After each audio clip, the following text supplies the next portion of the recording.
bersyukur untuk kesaksian dari Ibu Asyok. Kita terus doakan bagi keluarga yang berduka. Kita juga doakan bagi Pak Suyanto dan Ibu Susi yang kembali ke Jakarta pada hari Sabtu sehingga mereka tidak bisa melayani pada hari ini karena ibu dari Pak Suyanto juga Tuhan panggil pada usia yang sudah tua. Tuhan berkati dan kita doakan juga untuk keluarga yang berduka. Pada bulan ini kita juga mengingat kebaikan Tuhan bagi beberapa saudara kita yang berulang tahun. Tanggal 6 November sudah lewat, yaitu saudara Antonius Chong. Tanggal 13 November, bulan November tidak terlalu banyak yang berulang tahun, yaitu saudara Ivan Chong. Kita juga doakan bagi Pak Irwan, ya, ayah mereka yang sedang recovery setelah operasi. Tanggal 19 November, Peter. Peter juga. Sekarang kita akan berdoa untuk anak-anak kita.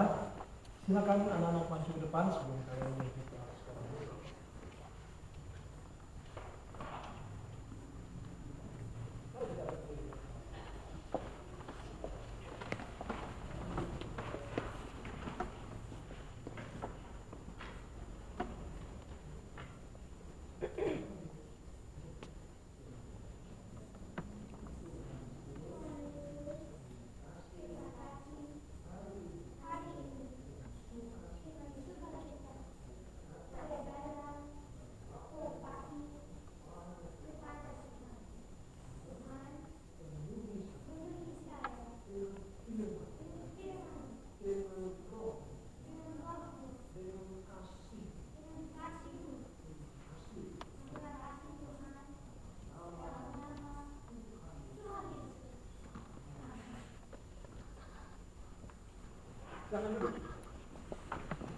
Kita akan melanjutkan renungan kita dari buku Kisah Rasul pasal yang ke-15.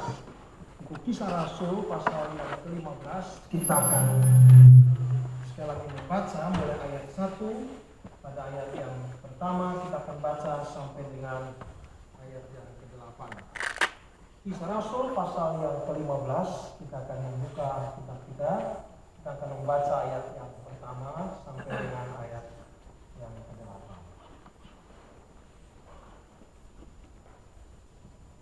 Kita akan membaca bertanggapan sampai dengan ayat 11. Kita akan membaca bertanggapan.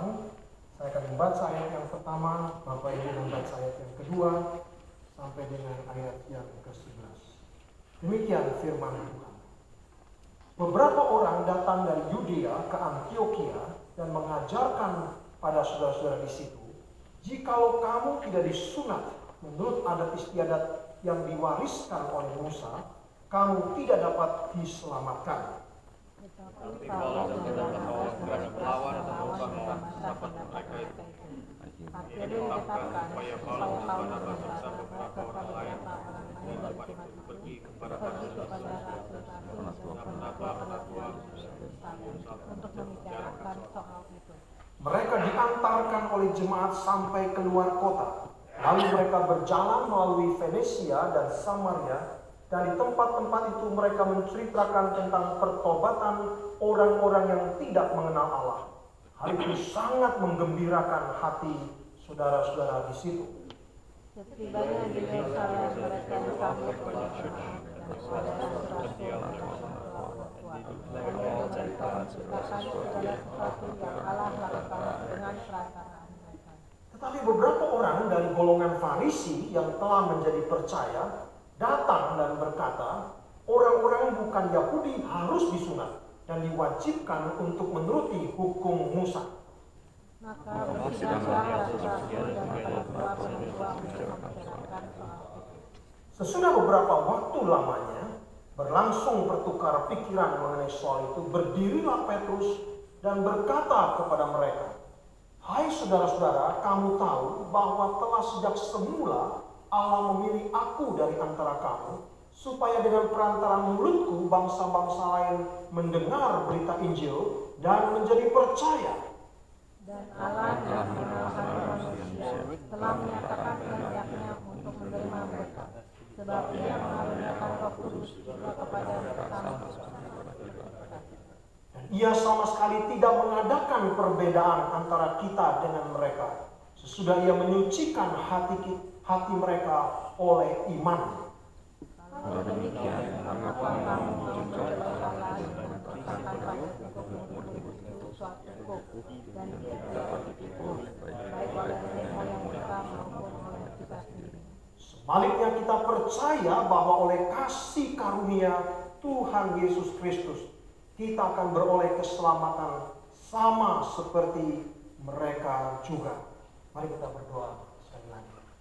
Tuhan Bapa di dalam surga, berkati kami dengan firman, tenangkan hati kami, dan beri kami sekali lagi hati mengerti akan kasih karunia-Mu, perjanjian-Mu, dan segala kebaikan-Mu di dalam dan melalui firman-Mu oleh Roh Kudus yang memimpin kami ke dalam kebenaran firman-Mu.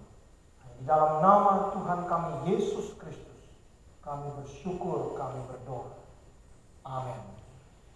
Sesuai dikasih dalam Tuhan Yesus, Kisah Rasul 15 menandai suatu era yang baru. Setelah mereka mengalami sukacita yang besar, damai yang besar, di dalam mereka memberitakan Injil Kerajaan Surga. Sebagaimana dicatat dalam Kisah Rasul 13 dan 14, tiba-tiba ada persoalan yang muncul di dalam gereja. Persoalan yang bukan muncul dari luar gereja, tapi dari dalam gereja. Dan Kisah Rasul 15 merupakan salah satu pasal yang penting di dalam sejarah gereja mula-mula. Bagaimana gereja mengatasi konflik yang muncul dari dalam. Bukan dari luar, tapi dari dalam. Bagaimana gereja memberikan contoh dan teladan menghadapi konflik yang muncul dari dalam. Pada waktu kita memperingati Remembrance Sunday, kita ingat bahwa dunia kita tidak luput dari kemungkinan konflik, kemungkinan kebencian yang muncul, kesalahpengertian, bahkan peperangan bangsa dengan bangsa. Remembrance Sunday mengingatkan kita bagaimana kita mengatasi konflik peperangan dengan damai sejahtera Tuhan. Ini bukan persoalan yang mudah. Mari kita belajar dari Kisah Rasul 15. Kalau gereja sendiri, dari dalam gereja sendiri muncul konflik, ada kesalahpengertian, ada perbedaan pandangan, bagaimana mereka menyelesaikannya dengan baik dan benar? Maka Kisah Rasul 15 menjadi contoh yang sangat penting. Bahkan dikatakan ada suatu perdebatan yang intens, suatu perdebatan yang sangat serius terjadi. Karena apa yang dibicarakan bukan persoalan yang kecil, tapi persoalan yang sangat penting, yaitu bagaimana orang-orang bukan Yahudi bisa diselamatkan. Bagaimana orang-orang bukan Yahudi menerima keselamatan di dalam Tuhan Yesus, dan bagaimana seharusnya mereka hidup setelah mereka diselamatkan. Ini merupakan tema yang sangat penting. Itu sebabnya tidak mengherankan jika timbul suatu perdebatan yang sangat serius di dalam gereja mula-mula, sebagaimana dicatat dalam Kisah Rasul pasal yang ke-15. Yang pertama muncul, saudara, tantangan yang pertama muncul, yaitu dari dikatakan beberapa orang yang datang dari Yudea pergi ke Antioquia yang di Pisidia, tempat daripada Paulus dan Barnabas memberitakan Injil kepada orang-orang bukan Yahudi. Maka orang-orang yang sudah menjadi Kristen berasal dari orang Yahudi, mereka pergi ke tempat di Antioquia dan mereka berkata, unless you are circumcised according to the custom of Moses, you cannot be saved. Mereka menegaskan itu. Jikalau dikatakan kamu tidak disunat sesuai dengan kebiasaan, ada istilah custom daripada Moses di situ, maka kamu tidak bisa diselamatkan. Sehingga kita melihat orang-orang Yahudi yang menjadi Kristen, dia melihat orang-orang yang menjadi Kristen berasal dari bukan Yahudi, maka mereka katakan, kamu tetap harus perlu disunat supaya kamu diselamatkan. Kamu tetap harus menuruti kebiasaan dari hukum Musa yang kami mengerti, yang kami jalankan. Kalau tidak, kamu tidak bisa diselamatkan. Saudara, ini merupakan tantangan yang muncul dari kalangan gereja, di dalam gereja sendiri. Kalau sudah membaca surat Roma pasal yang ke-16, dalam surat Roma pasal 16, kalau sudah membaca, saudara mungkin tidak pernah membaca pasal itu. Karena pasal itu seakan-akan tidak ada kaitannya dengan kita. Di pasal 16, Paulus hanya menyebut nama-nama segala macam orang di sana. Salam-salam kepada Priscilla, Aquila, nama-nama yang sudah rasa ada hubungan apa dengan kita? Andronicus, Eunias di sana, kecuali Pak Eunias yang kita kenal, bukan?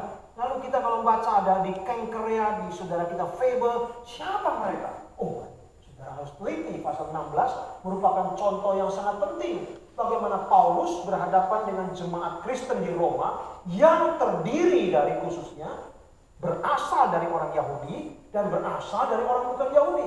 Ini persoalan yang sangat-sangat riskan, saudara, di dalam gereja mula-mula. Karena ini bukan hanya persoalan ras, bukan hanya persoalan ras. Oh, ini adalah keturunan Yahudi, ini bukan Yahudi. Lebih dalam lagi masalah di situ, bukan hanya soal ras, ya, tetapi ada persoalan di dalam itu persoalan teologi, persoalan teologi. Kami orang Kristen yang berasal dari Yahudi, kami selalu memegang the custom of Moses, kami selalu memegang the Torah. Kamu yang bukan berasal dari orang Yahudi juga harus pegang itu. Ada tuntutan seperti itu, saudara, sehingga sangat menegangkan. Maka di dalam kisah Roma pasal 16, kalau saudara membaca bagian ini, saya pernah membuat satu paper mengenai rangkaian nama-nama yang di bagian ini. Ini merupakan bijaksana yang luar biasa yang Tuhan beri kepada Paulus. Bagaimana dia menyelesaikan masalah yang terjadi di dalam gereja di Roma, sehingga menjadi model bagi teladan bagi kita menghadapi gesekan yang terjadi. Jadi gesekan yang pertama adalah orang-orang biasa, orang-orang Kristen biasa yang berasal dari orang Yahudi. Mereka juga mempunyai kebiasaan yang sudah mereka warisi turun-temurun sesuai dengan kebiasaan dari hukum Musa. Mereka juga tidak pernah memikirkan lebih dalam, tidak pernah mereka menganalisa lebih dalam. Mereka warisi itu kebiasaan itu. Maka sekarang mereka juga mau mewarisi, bahkan bukan mewarisi. Mereka mau supaya orang yang bukan berasal dari orang Yahudi menjadi Kristen harus menjalankan yang sama seperti mereka. Ini merupakan tantangan yang muncul di dalam gereja mula-mula. Tantangan yang lebih dalam lagi, saudara, dikatakan kemudian mereka tiba di Yerusalem. Setelah itu dari Antioquia, Paulus Barnabas pergi ke Yerusalem untuk membereskan persoalan ini, menanyakan kepada rasul-rasul di Yerusalem. Tetapi juga dicatat di sana, but some believer who belong to the party of the Pharisees rose up and said. Nah, ternyata di Yerusalem ada orang-orang Farisi yang menjadi Kristen di Yerusalem. Jadi tidak semua orang Farisi adalah Farisi. Ada orang Farisi yang sudah menjadi Kristen yang ada di Yerusalem. Saudara lihat perkataan mereka jauh lebih berat lagi perkataan. Yang mereka berkata, it is necessary to circumcise them and to order them to keep the law of Moses. It is necessary. Kalau yang pertama adalah according to the custom, kebiasaan yang kami jalani. Kalau Farisi lebih tegas lagi, it is necessary, sesuatu keharusan, suatu kewajiban. Sesuai dikasih dalam Tuhan, timbul beberapa pertanyaan. Di dalam dunia kita banyak konflik terjadi. Tapi ada konflik yang segera dapat diselesaikan dengan mudah. Tapi ada konflik yang sangat sukar diselesaikan. Salah satu konflik agama, saudara. Salah satu. Mengapa? Ada dalam hidup kita sebetulnya banyak salah pengertian terjadi. Pada waktu kita bertemu manusia satu dengan manusia lain, menjadi salah mengerti itu sangat mudah sekali. Tetapi ada salah mengerti yang gampang dibereskan. Tapi ada yang begitu sukar dibereskan, saudara. Mengapa yang terjadi seperti ini? Mari kita lihat, saudara. Di dalam dunia modern, saudara, dalam dunia modern,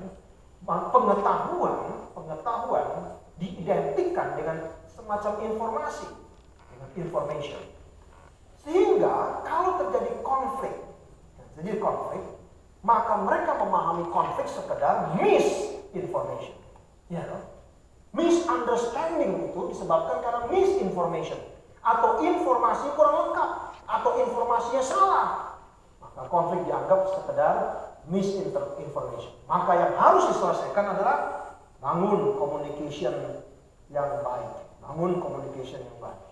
Bagaimana cara berbicara, bagaimana cara mengungkapkan informasi, menjelaskan sesuatu. That's all. Dianggap selesai urusan.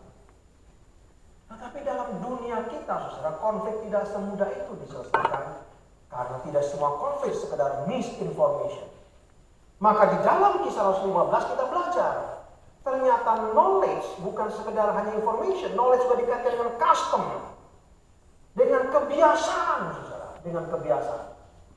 Ada orang yang membangun pengetahuan hanya berdasarkan kebiasaan-kebiasaan, cara berpikir dia, kebiasaan-kebiasaan yang dia lakukan dalam hidup ini menjadi satu dengan knowledge. Sehingga kalau konflik terjadi disebabkan karena beda kebiasaan.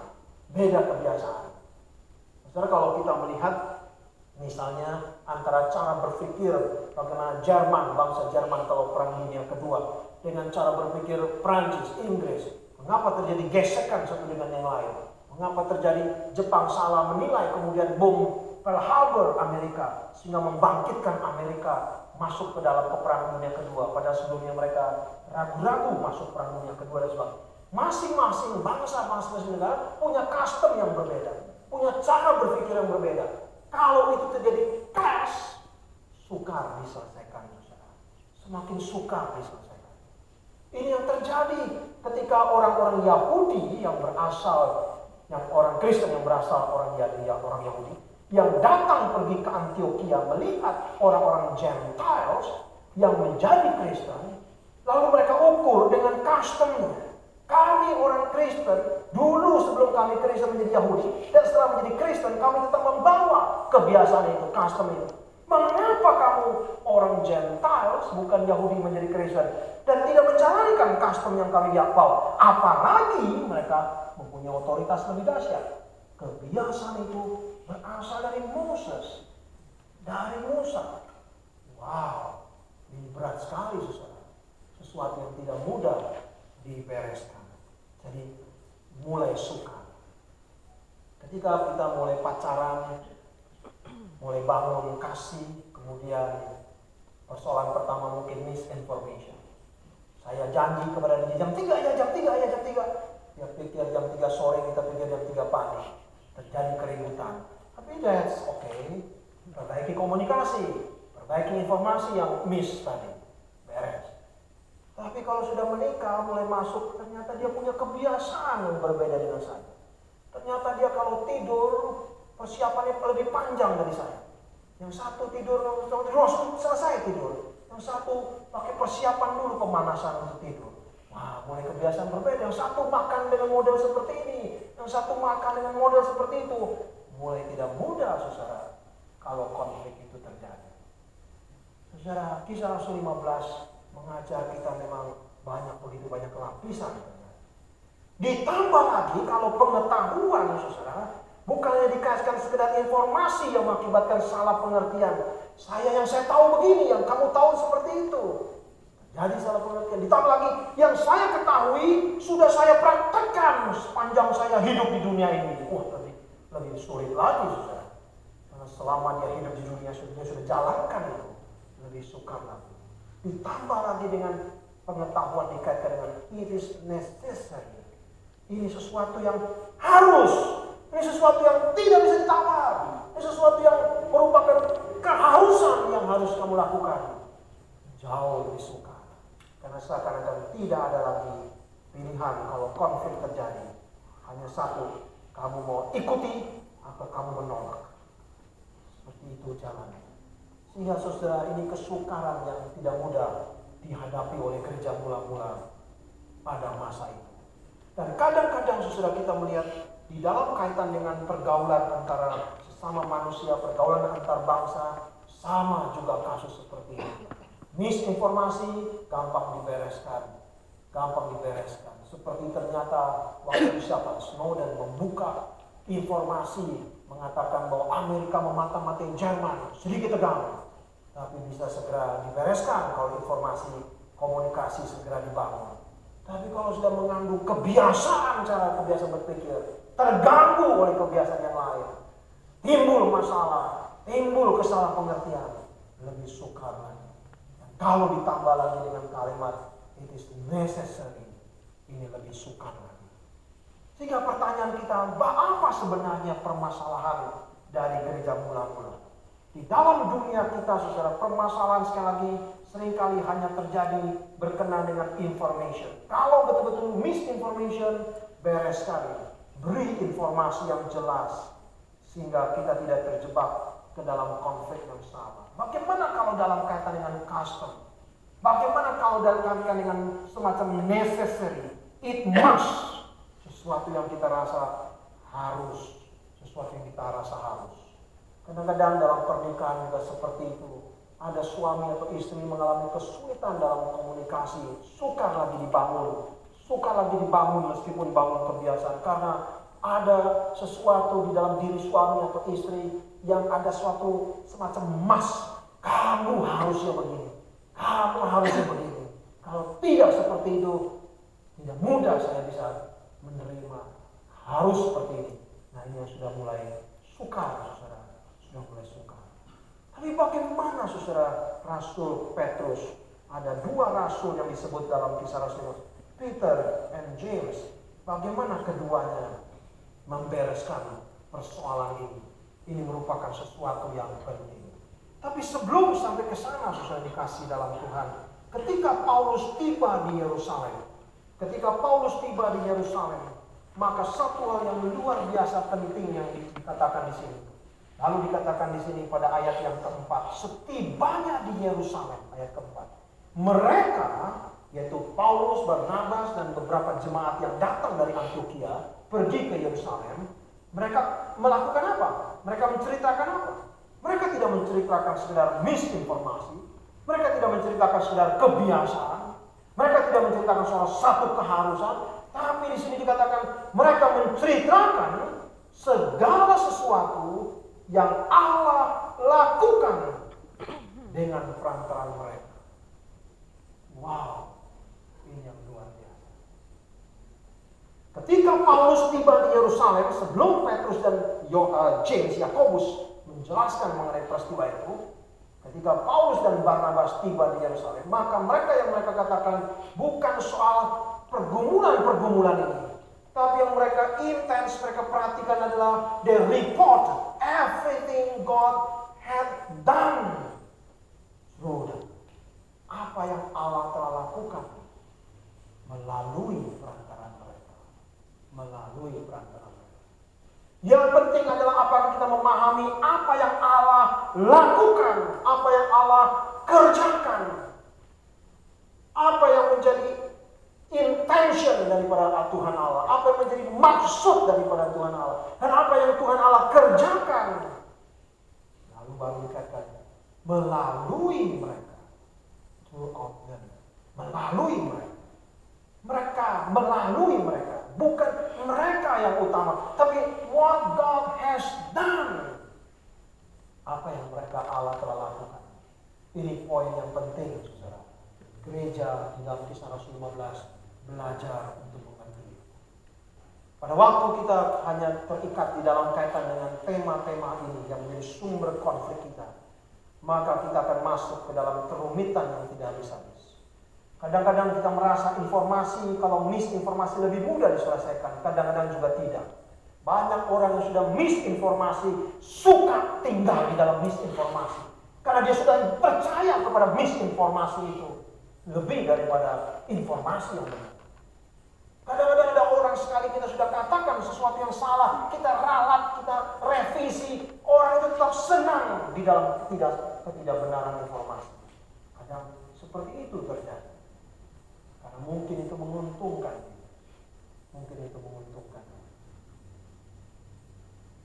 Saya pernah melayani satu orang di Bandung yang dirawat karena gangguan jiwa. Lalu tiap hari di rumah sakit Kristen itu dia teriak-teriak, Allah sudah janji, seperti itu. Lalu saya ketemui orang itu, saya tanya janji apa? Wah, dia cakap janji seperti ini, Allah sudah diulang-ulang terus seperti ini. Saya tidak bisa ngomong apa-apa dengan dia, karena dia yang banyak teriak-teriak, banyak ngomong. Akhirnya pada satu momen tertentu, setelah saya menemani dia sekian waktu, akhirnya saya tantang dia. Dari mana kamu tahu Allah janji? Kapan Allah janji? Oh, dia kaget, saudara. Dia kaget. Tapi ulangi lagi, setelah saya layani dia, balik lagi. Allah sudah janji, katanya. Ya sudah, saya pulang. Allah sudah janji, saudara. Saya tidak bisa apa-apa. Dia suka ngobrol dengan mulut dia sendiri. Dia dengar suara dia sendiri. Dia yakin suara dia sendiri. Dan dia tidak mau dengar suara orang lain. Telinganya sudah tertutup. Dia senang dengan misinformasi yang dia terima. Banyak orang seperti itu di dalam dunia. Jadi kalau sudah mengatakan misinformasi sesuatu yang mudah dibereskan, juga tidak. Karena tergantung daripada hati manusia. Custom atau mas, kalau hati itu benar di hadapan Tuhan, kalau hati itu terbuka kepada pekerjaan Allah di dalam hidup, ini jauh lebih mudah dibereskan.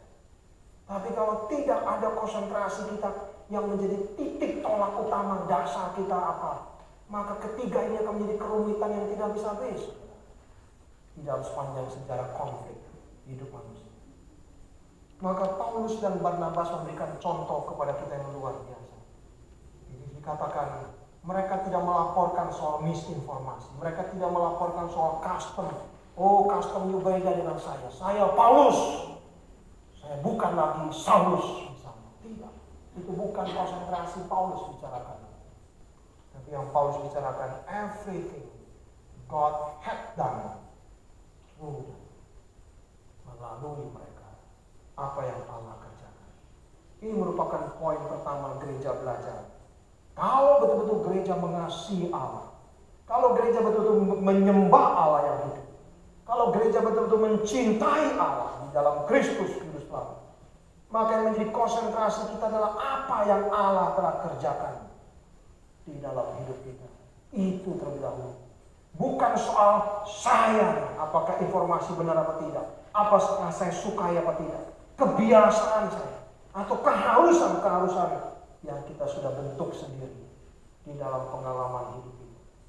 Tapi apa yang Allah kerjakan di dalam hidup kita, kiranya itu menjadi fokus di dalam rangkaian perjalanan hidup kita.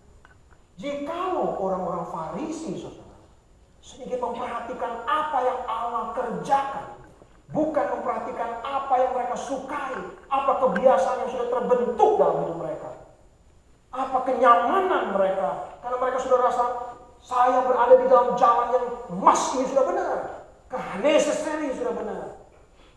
Hanya kenyamanan dari hidup mereka. Kalau mereka terbuka kepada apa yang Allah kerjakan, mereka sebetulnya bisa memahami, saudara, bahwa di dalam kitab ulangan, sebetulnya Allah memberikan kepada umat Israel hukumnya di dalam rangkaian 3 hal yang penting ini. Pertama adalah untuk menyatakan adanya relasi Allah dengan Israel. Itu panggilan dan fungsi dari hukum. Bukan untuk fokus pada kitanya. Bukan fokus pada kitanya. Oh, saya sudah memegang hukum ini, saya sudah jalankan hukum ini, saya sudah ini menjadi necessary. Lalu kita pikulkan beban kepada orang lain. Tidak. Hukum itu pertama-tama saya bersyukur, Israel harus bersyukur melalui hukum itu menggambarkan relasi saya dengan Allah. Bahwa Allah berkenan memberikan hukumnya kepada kita supaya kita terpelihara. Kedua, supaya kita boleh hidup dalam perjanjiannya. Itu yang kedua dalam kitab Ulangan. Dan supaya kita memelihara kekudusan dibandingkan dengan bangsa-bangsa lain yang belum mengenal Allah. That's all. Tapi mengapa di tangan-tangan orang Farisi itu menjadi semacam necessary yang kehilangan makna? Hanya menjadi satu keharusan yang kehilangan makna sejati daripada hukum itu. Kenapa menjadi demikian? Setelah sampai ke dalam tangan orang-orang Farisi. Ini yang terjadi dalam hidup kita. Pada waktu kita mulai beragama, kita mengenal Allah. Lama-lama kita merasa sudah dekat dengan Allah. Lama-lama Allahnya sebetulnya pergi, saudara. Lalu tinggal diri kita sendiri, tapi kita merasa tetap kita adalah orang yang beragama. Kita mempunyai begitu banyak kebiasaan-kebiasaan yang terbentuk, tapi Allahnya, hubungan dengan Allahnya sudah selesai sebetulnya. Sudah tidak lagi ada hubungan yang benar. Apakah itu terjadi dalam hidup kita? Kalau itu terjadi, konflik akan menjadi kesukaran yang dahsyat di dalam hidup kita. Konflik akan menjadi kesukaran yang tidak akan habis-habis di dalam sepanjang sejarah. Itu sebabnya sudah dikasih dalam Tuhan. Ketika Petrus mulai berdiri, kemudian Petrus berbicara, menyampaikan firman. Dia menegaskan 3 hal yang penting mengenai what God had done. Pertama, God who decided that the Gentile should receive the gospel. Bahwa Allah tidak hanya mau menyelamatkan umat Israel, orang Yahudi, tapi tujuannya adalah seluruh ciptaan Tuhan, seluruh umat manusia. Maka Tuhan berkata kepada Abraham, melalui keturunanmu semua kaum di muka bumi beroleh berkat. Melaluimu dan keturunanmu segala bangsa di bumi diberkati oleh Tuhan. Maka orang-orang bukan Yahudi sudah dari sejak awal di dalam maksud Tuhan beroleh juga kasih karunia Tuhan, menerima Injil Yesus Kristus. Maka Petrus mengalami perjumpaan dengan Cornelius ketika dia dipanggil dan digerakkan Roh Kudus melayani Cornelius. Yang kedua, ditegaskan dalam khotbah Petrus adalah it was God who had given them the Holy Spirit. Bahwa Allah tidak hanya memberikan rohnya kepada orang-orang Yahudi, tapi juga orang-orang bukan Yahudi ketika mereka menerima Tuhan Yesus. Ketika mereka menerima Injil Tuhan, Roh Kudus dicurahkan juga kepada mereka. Karena Roh Kudus sudah menggerakkan mereka sehingga membuka hati terhadap Injil. Mereka menerima Kristus dan mereka juga dipenuhi oleh Roh Allah. Itu disaksikan oleh Petrus. Tidak hanya orang-orang Yahudi, tapi juga orang bukan Yahudi. Tuhan mengerjakan yang sama. Kalau seperti itu, manakah boleh hanya karena kebiasaan kita menutup kasih karunia Tuhan di dalam hidupnya. Maka kadang-kadang ada sedikit guyonan. Kalau dua klub sepak bola misalnya, sama-sama bertanding, sama-sama Kristen, sama-sama mulai dengan berdoa. Kira-kira Tuhan lebih pro yang mana supaya yang mana itu menjadi menang? Sebetulnya tidak perlu mengalami dilema seperti itu. Kalau kita mengenal Allah kita, Allah yang bekerja, Allah yang hidup. Pada saat itu kita menyadari apa yang kita kerjakan yang terbaik. Tapi seluruh kasih karunia adalah Allah yang mengerjakan dengan bijaksana. Tidak perlu masuk ke dalam dilema kehidupan kita. Sehingga seakan-akan Tuhan Allah sama dengan kita. Itu merupakan hal yang perlu kita pahami. Dan yang ketiga di dalam khotbah Petrus berkata, it was God who purified both Gentile and Jewish heart when a response of faith was made to the grace of Christ. Bahwa Allah yang menyucikan hati orang-orang Yahudi dan orang bukan Yahudi pada waktu mereka menerima anugerah Tuhan Yesus. Kalau Tuhan Allah bekerja seperti ini, melampaui kebiasaan kita, melampaui kesiapan hati kita, melampaui apa yang bisa kita pikirkan, tapi sudah Tuhan nyatakan dalam firman, masih bolehkah kita mempertahankan kemauan kita sendiri di dalam pekerjaan Tuhan? Ini merupakan hal yang penting, saudara, di dalam gereja menyelesaikan konflik yang terjadi. Sudah dikasih dalam Tuhan, belakangan ini di dunia barat ada gerakan yang disebut 8 day. Gerakan yang disebut 8 day. Gerakan macam apa gerakannya? Ini beberapa tempat mulai terjadi di Amerika khususnya. Saudara, mereka mempunyai niat seperti itu. Mengapa sekarang gereja-gereja mengalami keterpisahan, konflik satu sama lain di dalam komunitas ini? Lalu mereka mulai memikirkan bagaimana menyelesaikan konflik ini. Maka mereka coba membawa kembali ke sejarah gereja. Tarik ke sejarah gereja sampai ke dalam zaman apostol, rasul-rasul. Ke dalam zaman apostol, para rasul. Lalu mereka tarik kapan gereja mulai terjadi konflik. Maka di dalam sejarah konflik yang besar, skisma yang pertama besar, kira-kira tahun 1000-an. Antara gereja di barat dan gereja di timur. Ini konflik yang besar pertama terjadi. Maka gereja timur sekarang menjadi gereja ortodoks. Saya berapa tahun belakangan mulai mempelajari pemikiran mereka. Dari Joseph Lamas, banyak tokoh-tokoh yang penting dari 3 father, Basil, Caesarea, Georgi, Nisa dan sebagainya dari gereja ortodoks. Saudara, gereja ortodoks setelah Rusia USSR runtuh, maka diketahui kira-kira jemaat gereja Ortodoks ada sekitar 300-an juta di dunia. Bukan kecil, cukup besar gereja Ortodoks Timur yang gerejanya seperti masjid itu di bawang di Rusia. Ternyata cukup banyak. Dan ini tradisi mereka berbeda dengan US. US kemudian pada tahun 1517 terjadi pecahan antara Katolik Rom Katolik dengan Protestan. Lalu di Protestan lebih ramai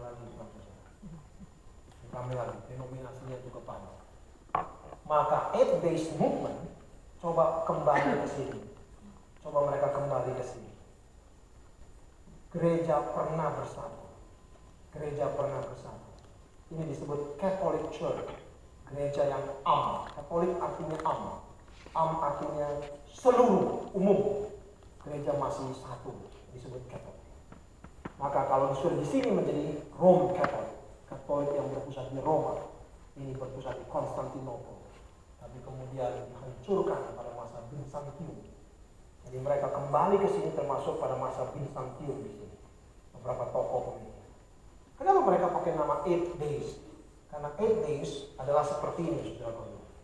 Tuhan ciptakan hari pertama sampai hari ke-6. Lalu hari ke-7 Tuhan berhenti, rest and blessing. Maka ini menjadi hari Sabat. Orang Kristen kata mereka adalah mulai dari hari ke-8. Karena hari ke-8 adalah hari pertama. Ya toh? Hari pertama. Nah, ini adalah hari Resurrection Day. Ketika Kristus bangkit dari antara orang mati. Bagus juga ya. Jadi 8 days itu adalah hari pertama. Dan itu menjadi titik tolak. Setan angkanya 6. Ini yang kita bahas dalam Bible Study. Dalam buku Wahyu pasal 13. Angka 7 merupakan angka sempurna. Tuhan rest and blessing. Jadi setan very powerful. Dia sudah melewati hari pertama, hari kedua, 3, 4, 5, sampai 6 manusia diciptakan. Darat, tumbuhan, udara sudah diciptakan. Dikuasai semua oleh setan. Cuman setan kehilangan satu hal. 7, blessing dari Allah. Sehingga mereka bergumul terus tidak pernah selesai. Maka setan disebut dengan angka 6 artinya complete. Incompletely. Jadi incompletely yang komplit itu angkanya setan. Karena 3, 6, triple adalah angka sempurna. Tapi dia cuma 6, incomplete. Jadi pekerjaan setan selalu mendorong kita untuk mari bekerja, ambil semua ciptaan Tuhan, ambil semua ilmu, rebut semua ilmu, pelajari semua alam, pelajari semua sains. Sudah pelajari kuasai, stop. Tidak dapat blessing dari Tuhan. Jikalau saudara hidup bekerja setengah mati susah payah tapi tidak ingat blessing Tuhan, saudara mirip dengan the beast.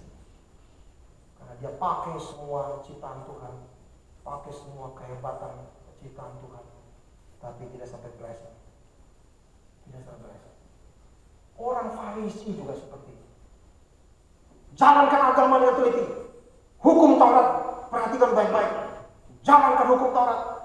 Hari pertama, hari kedua, seakan semua jalankan. Aturan ini, aturan. Saudara kalau membaca aturan di dalam Farisi, saudara akan studi mengenai riset mengenai Farisi. Mirip seperti hari pertama sampai ke-6. Aturan soal tanah, aturan soal udara, aturan soal laut, aturan soal binatang, aturan soal ini.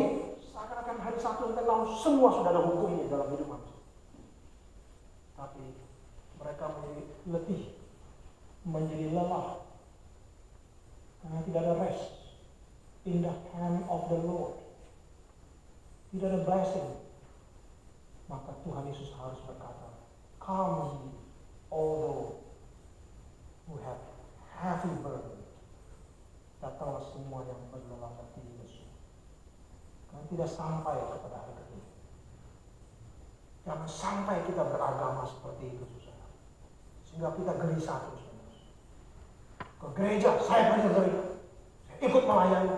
Saya ikut berbuat ini, berbuat itu. It's very good. Semua itu baik. Tapi jangan sampai hari ke-7 tidak sampai. Jiwa kita tidak ada rest. Tidak ada grateful.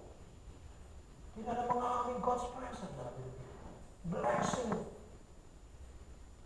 Tidak sampai. Lalu ada satu lagi dimulai setelah itu. Memasuki hari yang pertama. Dengan new hope. New beginning. Resurrection Day. That's a Christian life. Maka yang Paulus katakan di Yerusalem, dia tidak mau berdebat. Apakah kastamu lebih hebat dari kasta saya?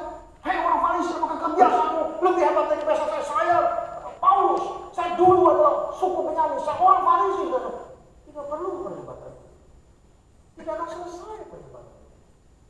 Karena sama-sama berdebat itu sampai di sini, sampai di hari ke-6. Berapa banyak yang kita miliki? Latar belakang kita, ras kita, kebiasaan kita. Apalagi kalau Paulus berdebat, tahu tidak saya adalah murid dari Gamaliel, Farisi yang paling terkenal di Yerusalem. Tidak akan pernah selesai. Tapi Paulus hanya menceritakan what God had done. Karena dia meliputi hari ke-7, ada rest, ada blessing. Dan kemudian masuk ke hari berikutnya, hari pertama. Bersyukur. Petrus bilang, karena Tuhan sudah bekerja di antara orang Gentile.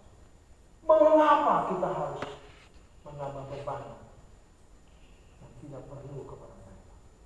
Karena kasih karunia kita diselamatkan di dalam Tuhan Yesus Kristus. That's it. Itulah hari ke-8. Sesuai dikasih dalam Tuhan. Mari di dalam kita mengikut Kristus. Jangan sampai kita sekedar hanya bergumul, Tuhan, jawab doa saya atau tidak. Tuhan, hidup saya lebih makmur atau tidak. Tuhan, itu semua di dalam pemeliharaan Tuhan. Itu semua di dalam penciptaan dari hari 1 ke 6. Dan semua berkenan, Tuhan yang memberi. Tapi jangan sampai kita berhenti sampai di hari ke-6. Seperti dari Lucifer yang tidak pernah puas. Tidak pernah puas. Karena dia berhenti sampai hari ke-6. Dia tidak pernah grateful kepada Allah, pencipta langit dan bumi. Dia tidak pernah rest jiwa, gelisah terus. Mari kita beranjak sampai hari ke-7. Blessing Tuhan. Akui pekerjaan Tuhan. Dan minggu depan kita akan melihat bagaimana Yakobus membawa kita juga mengerti pekerjaan Tuhan melalui kitab suci yang mengutip perjanjian lama. Nah, setelah itu baru kita bisa melewati konflik yang benar. Masuk hari yang pertama, 8 days, the first day, the resurrection day, new relation, ada new. Di dalam peperangan yang dahsyat sekalipun di dalam dunia ini, Tuhan tetap bekerja, memberi new hope kepada manusia sampai dia datang kembali. Jika tidak, saudara, kita menghasilkan konflik di sini, konflik di sini, konflik di sini, konflik di sini. Dengan apa yang Tuhan sudah beri kepada kita, kita tidak puas. Lalu kita berhenti sampai di sini. Ini menjadi curse, menjadi kutukan. Dan kita menjadi konflik inkonflik. Kegelisahan kita menjadi kegelisahan yang konflik. Itu yang menakutkan. Tidak. Satu lagi, hari ke-7. Get rest in Christ. Belum selesai. Maju satu langkah lagi. Kita melihat suami, istri, anak-anak, orang tua sama saudara kita dengan new hope. Ada transformation, ada restoration, ada kebangkitan Kristus bagi hidup kita. Mari kita tundukkan kepala.